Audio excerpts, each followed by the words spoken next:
If you're a skilled entrepreneur or craft person, you probably dream of starting your own e-commerce store and building a business that gives you a sense of achievement and freedom. And with retail e-commerce sales worldwide reaching nearly 5 trillion in 2021, it's never a better time to start an online business.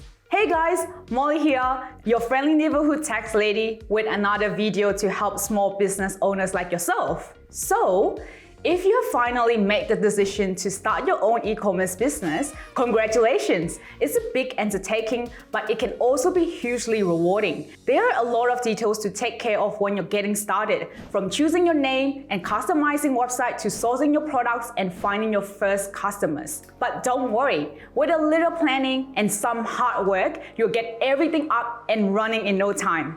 Alright, let's jump straight in.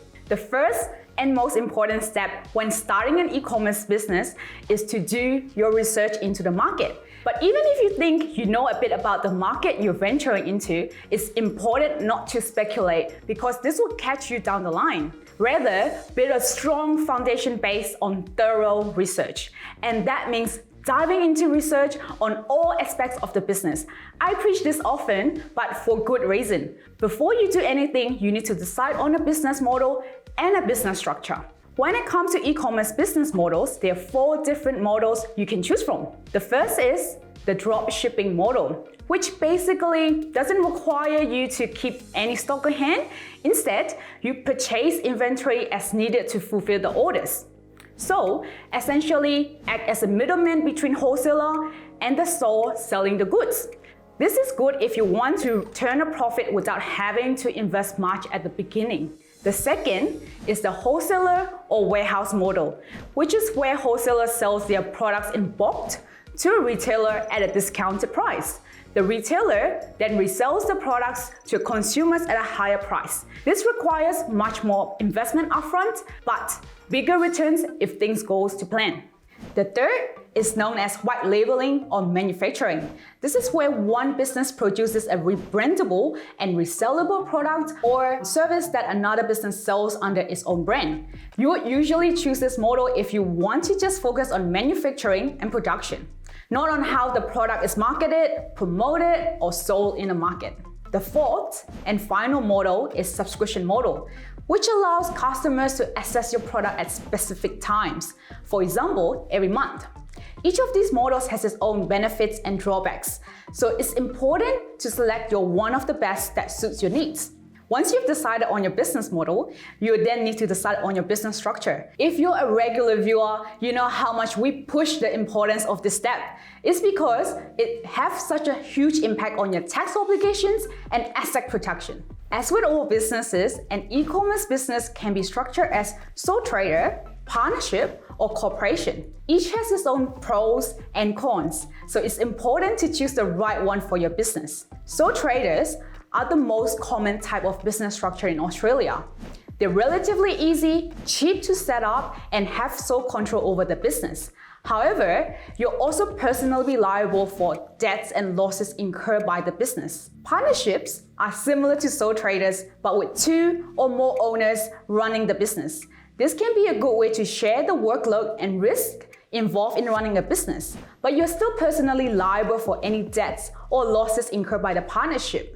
Corporations are more complex and expensive to set up than sole traders or partnerships, but they offer limited liability protection to the owners. This means that owners are not personally liable and responsible for their debts or losses incurred by the corporation. Corporations are also taxed separately from their owners, which can result in lower overall tax liabilities. For more in-depth discussion about each of these business structures, make sure to check out our video that covers 6 of the most common business questions we get asked. Once you've done all your market research and decided on a business model and business structure, it's time to finally start your e-commerce business. The first thing you need to do is register your business with the Australian government. As part of the process, you need to apply an Australian business number, or also known as ABN. This is a unique 11-digit that identifies your business to the government and community. You'll also need this number to claim GST credits and register an Australian domain name. GST stands for Goods and Service Tax. If your business turns over more than $75,000, it's compulsory to register for GST, but you can choose to register anyway once you have your ABN. Once you have registered, you need to add 10% to your prices. At the same time, you'll be able to claim GST credits for the goods and services you have purchased for your business. If you don't register, you won't be able to claim any of these credits.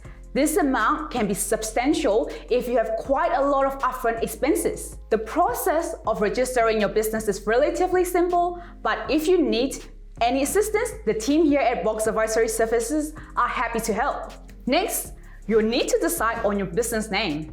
If you want to trade your business under a specific name, you need to register it as a business name with Australian Securities and Investment Commission, or ASIC for short. Besides, the fact that having a business name can help customers find your business is an offense to carrying on business under an unregistered business name unless you trade under your own legal name. Once the admin tasks are out of the way, you also need to organize business insurance. You'll be surprised how often we get asked if business insurance for e-commerce is compulsory. In most cases, there are certain insurances that are compulsory. For example, public liability insurance is mandatory. This would generally cover you in case a customer gets injured or hurt while using your product. And if you hire staff, you have to get workers' compensation insurance.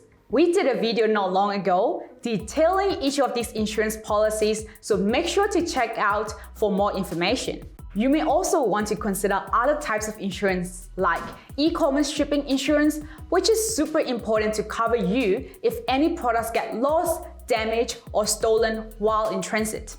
Property and inventory insurance is also important for the same reasons. I would suggest chatting to other e-commerce business owners for insurance recommendations and then finding an insurance broker that specializes in providing insurance for your field. Now, let's move on to the tax obligations you should be aware of. We briefly spoke about GST earlier, but there are a few other things you should know about it. If you purchase your goods from overseas, the goods imported are GST free, so you won't be able to claim GST credits on your purchases.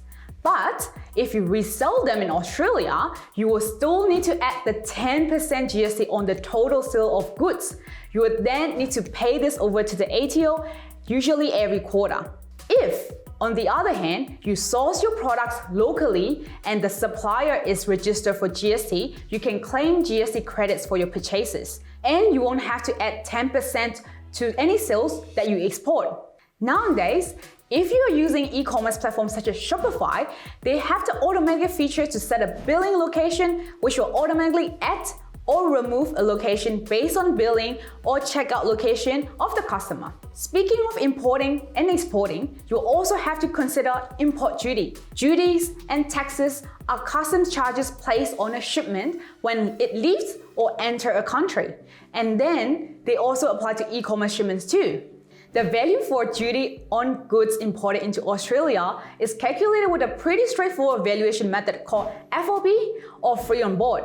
This basically means that import duty is calculated exclusively on the value of the goods. And duty rates are quite reasonable, with almost all duty rates ranging between 0 and 5%, generally on all imports more than $1,000. And then, of course, you have income tax. This would depend on the structure you choose for your e-commerce business. If you operate as a sole trader or partner, you would be taxed at your individual marginal tax rate. And if you operate as a company, you'll be taxed at a flat rate of 25%. With your tax obligations out of the way, I would strongly recommend that you invest in accounting software and inventory management software. Due to the complexity and number of transactions that consist in e-commerce business, you'll definitely need accounting software once you launch your business. I would recommend going for something like Xero, QuickBooks, or MYOB. You can also check out the differences between these three in one of our previous videos. And then, inventory management is also a critical part of running a successful e-commerce store. Your inventory management system does more than just provide an insight into what you're selling.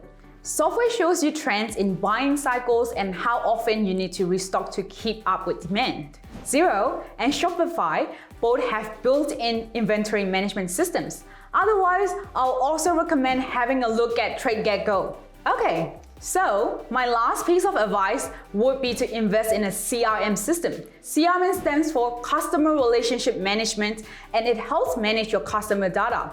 When choosing a CRM system, you want a tool that tailors to your exact needs of you as an online business owner. So, the best e-commerce CRM tool is one that addresses your most important customer relationship needs with constructive solutions.